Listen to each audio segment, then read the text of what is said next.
శ్రీ గురుభ్యో నమః. 2025 డిసెంబర్ 20వ తేదీ నుంచి డిసెంబర్ 30వ తేదీ వరకు మేషరాశిలో జన్మించినటువంటి జాతకుల యొక్క 10 రోజుల రాశి మరియు గ్రహాల ఫలితాలు ఈ విధంగా ఉండబోతున్నాయి. అశ్విని నక్షత్ర 4 పాదాలు, భరణి నక్షత్ర 4 పాదాలు, కృతిక నక్షత్ర 1వ పాదం వారందరూ కూడా మేషరాశి జాతకుల కింద పరిగణించబడతారు. అయితే ఖగోళంలో మనకు మొత్తం 9 గ్రహాలు ఉంటాయి. రవి, చంద్ర, కుజ, బుధ, గురు, శుక్ర, శని మరియు రాహు, కేతువులు. రాహు, కేతువులు ఛాయాగ్రహాలు, మిగతా 7 గ్రహాలు ప్రధాన గ్రహాలు. అయితే డిసెంబర్ 20వ తేదీ నుంచి డిసెంబర్ 30వ తేదీ 2025 సంవత్సరంలో ఈ యొక్క 9 గ్రహాల యొక్క స్థితిగతుల ఆధారంగా రాబోయేటువంటి 10 రోజులలో మేషరాశి జాతకులకు కలగబోయే మంచి చెడు ఫలితాలు ఈ విధంగా ఉండబోతున్నాయి. ఉన్నటువంటి 9 ప్రధాన గ్రహాలలో ప్రధానంగా 4 గ్రహాలు అనగా రాహు, కేతు, బుధ and Rahu, Ketu, Chandra and శుక్ర, ఈ 4 గ్రహాలు మీకు అనుకూలతను ఇస్తున్నాయి. అదేవిధంగా శని, రవి, కుజ, గురు అండ్ బుధ గ్రహాలు వ్యతిరేక ఫలితాలు ఇస్తున్నాయి. మొదటగా రాహు, కేతువులు, చంద్ర, శుక్రులు ఇచ్చేటువంటి ఫలితాలని మీకోసం తెలియజేస్తున్నాం. చంద్ర భగవానుడు ప్రస్తుతం మేషరాశిలో సంచారం చేస్తుండడం వలన, అంటే మేషరాశి వారికి మేషరాశిలోనే చంద్ర భగవాన్ యొక్క సంచారం వలన రాబోయే 10 రోజులలో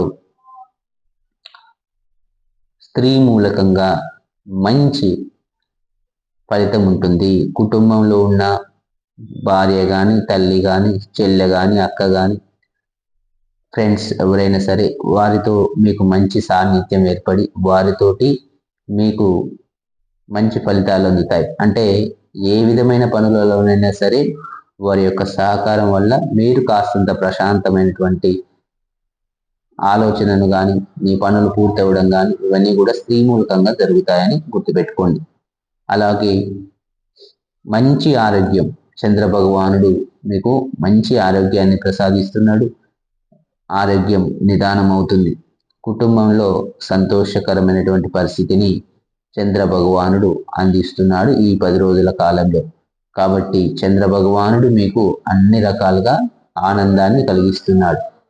ఇకపోతే శుక్ర భగవాన్, ఈ శుక్ర భగవాన్ యొక్క రాశి నుంచి 8వ రాశి అయినటువంటి వృశ్చిక రాశిలో సంచారం చేస్తూ ఈ రాబోయే 10 రోజులలో మీకు పాత మిత్రులను కలుసుకోవడం, ధన సంబంధిత అంశాలలో లాభాలు ఎక్కువగా రావడం, స్త్రీ సౌఖ్యం, స్త్రీల సంబంధిత అంశాల పట్ల మీకు అనుకూలత రావడం, మంచి ఆరోగ్యాన్ని కల్పించడం ఈ శుక్ర భగవానుడు మీకు ఆ యొక్క 8వ రాశి నుండి మీకు ఈ యొక్క యోగాన్ని ఇస్తున్నాడు. అదేవిధంగా రాహు భగవాన్ మీ యొక్క రాశి నుంచి 11వ రాశిలో సంచరిస్తూ కుటుంబ సౌఖ్యము, శాంతిని ఇస్తున్నాడు. అలాగే స్త్రీ మూలకంగా మీకు మంచి సాంత్వనను చేకూరుస్తున్నాడు. అలాగే కేతు భగవాన్ ఇతను కూడా మంచి ధనము, ఆరోగ్యము, కుటుంబ సుఖశాంతి ఇవన్నీ కూడా ఇస్తున్నాడు. దేవాలయాల సందర్శన, ఆధ్యాత్మిక కార్యకలాపాలలో పాల్గొనడం ఇవన్నీ కూడా కేతు భగవాన్ మీకు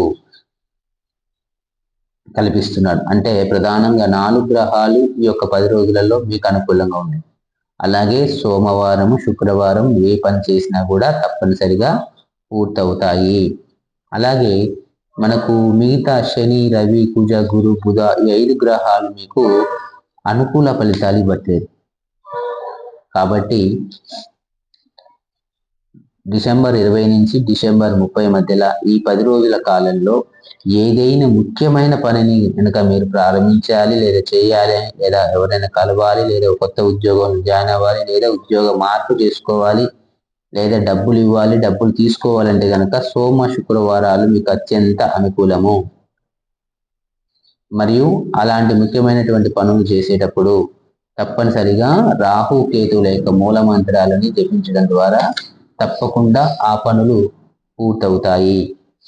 అలాగే ఈ యొక్క మీకు నెగిటివ్ ఫలితాలు ఇచ్చేటువంటి 5 గ్రహాలలో మొదటి గ్రహము రవి. ఈ రవి గ్రహం వలన ఏమవుతుందంటే, రవి అంటే సూర్య భగవాన్, ఆయన 9వ స్థానంలో ఉంటూ మనశ్శాంతి లేకుండా చేస్తాడు. అన్ని ఉన్నప్పటికీ కూడా పనులన్నీ కూడా ఆగిపోవడం మూలకంగా మీకు మనశ్శాంతి లేకుండా చేస్తాడు. ధన వ్యయం ఎక్కువగా అవుతుంది. 10 రూపాయలు పెట్టాల్సిన చోట 100 రూపాయలు పెట్టవలసి వస్తుంది. ఇతరులతో తగాదాలు వస్తాయి. అనవసరమైనటువంటి వాగ్వివాదాల్లో ఇరుక్కొని వారితో తగాదాలు పెట్టుకోవడం జరుగుతుంది. అది రవి మూలకంగా. అలాగే కుజ గ్రహ మూలకంగా అనవసరమైనటువంటి ప్రయాణాలు చేయవలసి వస్తుంది. ధన నష్టము, అవమానం, ఆందోళనలు కూడా కుజ భగవాన్ యొక్క స్థితి వలన మీకు కలుగుతాయి. అదేవిధంగా బుధ భగవాన్ మీ యొక్క మాట తప్పడం వల్ల కార్యంలో అశాంతి, కార్యహాని, అధిక శ్రమ ఉంటుంది. కాబట్టి మీరు మాట్లాడే ప్రతి మాట కూడా చాలా జాగ్రత్తగా మాట్లాడాలి. ఎందుకంటే బుధగ్రహ స్థితి బాగలేనందువల్ల మీ యొక్క మాటే మీ యొక్క పనులకు అడ్డంకిగా మారేటువంటి సిచ్యువేషన్ ఈ 10 రోజులలో ప్రధానంగా కనపడుతూ ఉంది. ఇక గురు భగవాన్, ఈ గురు భగవాన్ 3వ స్థానంలో ఉంటూ స్థాన చలనం, మీరు ఉంటున్నటువంటి ప్రదేశం నుంచి ఉద్యోగస్తులకైతే ఉద్యోగ మార్పు ఉంటుంది, వ్యాపారస్తులకైతే ఆ వ్యాపారం వదిలి ఇంకో వ్యాపారం చేయవలసి వస్తుంది. అలాగే ఏదైనా ప్రాపర్టీస్ కొనాలన్నా, కొనుగోలు చేయాలన్నా కూడా ఆటంకాలు ఏర్పడతాయి. అలాగే మీరు చిన్న కొద్దిపాటి సమయంతో పూర్తయ్యే పని ఎక్కువ సమయం తీసుకుంటుంది. ఏదైనా ఒక పని చేయాలనుకున్నప్పుడు 2 రోజులు అయిపోయేది నెల పడుతుంది. కాబట్టి ఈ 10 రోజుల కాలంలో కొన్ని పనులను వాయిదా వేసుకోవటమే మంచిది. అలాగే శని భగవాన్, ఈ శని భగవాన్ మీ రాశి నుంచి 12వ స్థానంలో ఉంటూ అనారోగ్యము, ధన నష్టము, వృధాశ్రమ, ఆందోళన కలిగిస్తాడు. ఎట్లాగూ మీకు ఏలినాటి శని ఉన్నది కాబట్టి, ఏలినాటి శని ఇచ్చేది శని భగవానుడు కాబట్టి ఆయన 12వ రాశిలో ఉంటూ మీకు అనారోగ్యము, ధన నష్టము, వృధాశ్రమ, ఆందోళన కలుగజేస్తారు. ఈ యొక్క 5 గ్రహాలు మీకు యాంటీగా ఉండడం వల్ల ఈ యొక్క 10 రోజుల కాలంలో కొన్ని ముఖ్యమైనటువంటి పనులు చేయాల్సి వచ్చినప్పుడు సోమవారము, శుక్రవారం చేయండి. అదే రోజున రాహు కేతువులని స్మరించండి.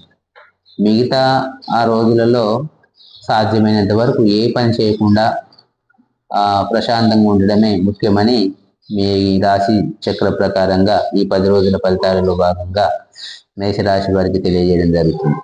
ఇక ప్రధానంగా మేషరాశి అధిపతి అయినటువంటి కుజ భగవాన్ యొక్క అధిష్టాన దేవత అయినటువంటి సుబ్రహ్మణ్యేశ్వర స్వామి ఆరాధన, సుబ్రహ్మణ్యేశ్వర స్వామి అష్టకాన్ని కనుక పఠిస్తున్నట్లయితే తప్పకుండా మీకు కలిగేటువంటి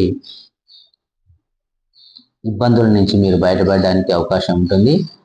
అలాగే సోమవారం రోజున శివుడికి 2.5 లీటర్ల కొబ్బరి నీటితో అభిషేకం చేయించండి. తప్పనిసరిగా ఈ 10 రోజుల కాలంలో మీరు ఎలాంటి ఇబ్బందులకు గురి కాకుండా స్వామివారి కృపతో మీరు బయటపడతారు. శ్రీమాత్రే నమః.